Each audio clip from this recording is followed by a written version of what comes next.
పూరా లోకల్. చెప్పండి స్వామి, అసలు అంటే ఇప్పుడు భూమి గొప్పదా దేవుడు గొప్పవాడా అంటే మీరు ఏం చెప్తారు? దేవుడు లేని భూమి ఎక్కడ ఉంది? మరి ఈరోజు 100 గజాల స్థలం గురించి మన అందరం ఇంత గొడవడుతూ ఉంటే మనకి ఏ హక్కు ఉన్నదని ఈ భూమండలాన్ని దేవాది దేవతలు ఇచ్చారు మనకి.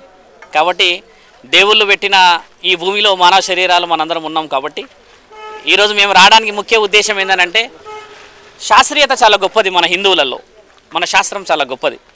ఈరోజు పెద్దమ్మ తల్లికి మనందరం గౌరవాన్ని ఇవ్వాల్సిన సమయం ఇది.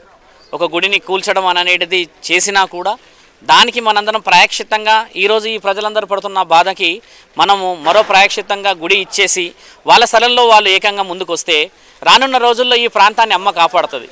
కాబట్టి ఏంటంటే ఎన్నో రోజుల నుంచి అమ్మ కాపాడుతుంది అనడానికి నిదర్శనం ఈరోజు ఇంత అద్దాల మేడలు ఎలా కట్టుకున్నారు. మరి ఈ అద్దాల మేడలకి ఆవిడ కారణం కాదంటారా? ప్రతి ఒక్కరికి ఎన్నెన్ని పనులు చేసిందో, ఏ దేవత వచ్చి నేను పని చేసినా అని చెప్పదు, మనమే స్వార్థంగా పోతూ ఉంటాం. కాబట్టి ఇక్కడ ఉన్న కారణ జన్ములందరికీ కూడా మనం నేర్పించాల్సిన విషయం ఏంటంటే గుడిని కాపాడుకునే బాధ్యతలు మనందరం ఈరోజు ఏకం కావాలి. ఈరోజు చాలామందికి తెలియాల్సిన విషయం ఏంటంటే మన శాస్త్రం అంత చిన్నగా రాలేదు. ఇది 28వ కలియుగం. ఇది అంటే ఎన్నో యుగాల నుంచి కాపాడుకుంటున్న దేవాది దేవతల విగ్రహాలు, ఆరాధనలు, ఎన్నో కోట్ల జన్మల పుణ్యం ఉంటే కానీ మానవ శరీరం ఎత్తలేము. అలాంటిది దేవతల గుడులు కూల్చేసి మనం ఏమీ సాధించలేము. 100 గజాల స్థలం ప్రభుత్వం నుంచి రావాలి, వాళ్ళందరూ కూడా సానుకూలంగా స్పందించాలి. వానర సేనకు సంబంధించిన వాళ్ళు కూడా అక్కడ లెటర్ పెట్టారు. నిన్న కూడా నేను మేయర్ గారి దగ్గర లెటర్లో నా సంతకం కూడా పెట్టి అక్కడ లెటర్ ఇచ్చాము. కాబట్టి అందరం కూడా ముందుకు వెళ్ళాలి. గుడి ప్రాంతం మనకి అనుకూలంగా కాగితం రాగానే మనందరం బోనాల పండుగ చేసుకోవాలి. ఇక్కడ దానికి నా వంతుగా నేను ముందుకు ఖచ్చితంగా సాధువులందరినీ తీసుకొని వస్తాను. ఇక్కడ 1000 బోనాలు తీసుకురావాలి. 111 మంది ముత్తైదులకి మనం వాయినం ఇవ్వాలి. ఎందుకంటే అమ్మకి ముత్తైదు కాబట్టి పెద్దమ్మ తల్లికి వాయినం ఇచ్చుకునే కార్యక్రమం శ్రావణ మాసాల్లో చాలామంది అక్కలు చెల్లెలంతా శ్రావణ మంగళవారానికి రెడీ అవుతున్నారు. రేపటి నుంచి మళ్ళీ శ్రావణ శుక్రవారం మొదటి వారం ఇప్పుడు 3 రోజుల తర్వాత ఉంది. కాబట్టి ఇలాంటి సమయంలో అమ్మని మళ్ళీ మన ఇంటికి తెచ్చుకోవడం ఎంతో గౌరవం. ఇక్కడ ఉన్న కారణ జన్ములందరికీ కూడా సుభిక్షత, సౌష్ఠవత్వం, ఆయుర ఆరోగ్యాలు మా అందరి తరపు నుంచి సాధు సత్పురుషులందరి నుంచి కూడా ఎప్పటికీ కూడా ఉంటుంది. మేమందరం ఏకమవుతున్నాము. చాలామంది గుడులు కట్టడానికి ముందుకు వస్తున్నారు సాధువులు, చాలామంది గుడిల విషయంలో ముందుకు వస్తున్నారు. కాబట్టి పీఠాధిపతులు, మఠాధిపతులు మీరందరూ కూడా మీ యొక్క విషయ వివరాలు చెప్పండి. మీరందరూ పీఠాల్లో మఠాధిపతులై కూర్చొని మీ పీఠాల గొప్పతనం చెప్పుడు కాదు. సనాతన ధర్మ కార్యక్రమం ఋషి పరంపరలో మీరు ఎక్కడికైనా ఏదైనా ఆపద వస్తే మేమున్నామని చెప్పడానికి ముందుకు రావాలి. ఎంతసేపు మీ పీఠాలు, మీ మఠాలు కావాలి అభివృద్ధులు అనుకోవడం స్వార్థమే.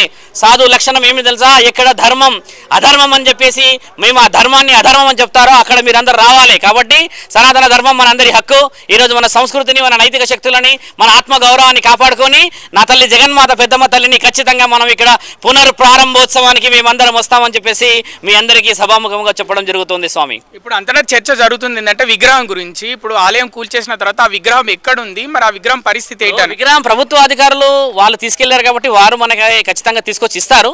నిన్న సాయంత్రం అందిన సమావేశం మాకు అందిన విషయం ఏంటంటే అక్కడెక్కడో కట్టమైసమ్మ గుడి ఆవరణలో ఉన్నది, స్థానిక కార్పొరేటర్ గారు కూడా వెళ్ళి చూశారు అని అన్నారు. కాబట్టి అమ్మ భద్రంగానే ఉన్నది, కానీ మనం ఇంకా భద్రతలో లేము. కాబట్టి అమ్మని కాపాడుకోవాలి మనము. కాబట్టి మీరందరూ కూడా చేయాల్సింది ఏంటంటే ఈ విధముగానే రేపు కానీ ఎల్లుండి కానీ ప్రభుత్వానికి గొడవలు చేసి మనం సంపాదించలేము.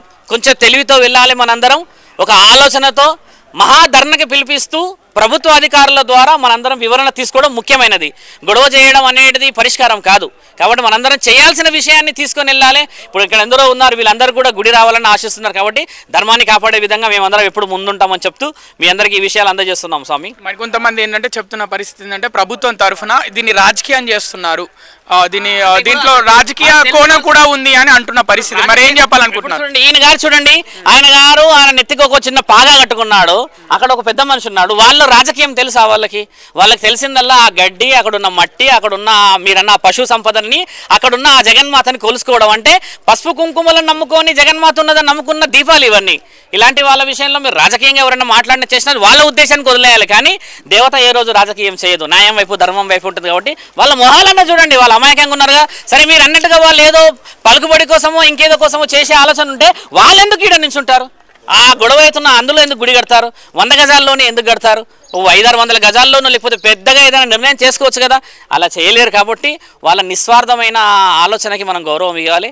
అలాంటి వాళ్ళని మేము చూసిన తర్వాత ఎక్కడి దాకా రావాల్సి వచ్చింది. సాధువులు అంటే ఎందులోకి పడితే అందులోకి రాలేము కదా, ధర్మం ఎక్కడ నిలబడుతుందో అక్కడికి రావడమే సాధు లక్షణం. కాబట్టి మేమందరం వీళ్ళ వైపు ఉన్నాము. చాలామంది పీఠాధిపతులు వాళ్ళు సానుకూలత కాగితాల రూపంలో సమర్పించే ఏర్పాట్లో ఉన్నారు. కాబట్టి ప్రభుత్వం నుంచి ముఖ్యమంత్రి వారిని కూడా మేము అడిగేది ఏంటంటే 100 గజాల స్థలం ఇచ్చేసిన తర్వాత ఈ ప్రాంతమే అభివృద్ధి అనేది అమ్మకి ఇవ్వాల్సిన బాధ్యత.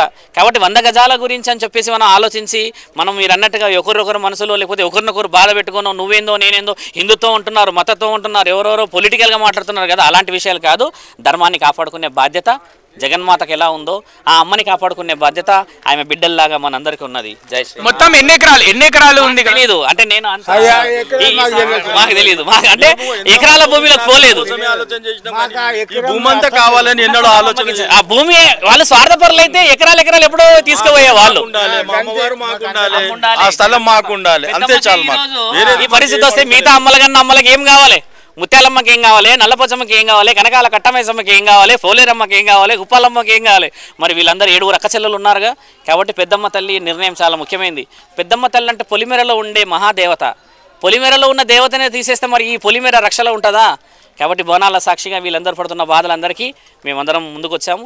ధర్మాన్ని కాపాడి అమ్మవారి ఏ రోజు ప్రభుత్వం నిర్ణయిస్తుందో ఆ రోజు మహాపండుగకి మేము అన్ని విధాలుగా ముందుకు వస్తామని చెప్తాం.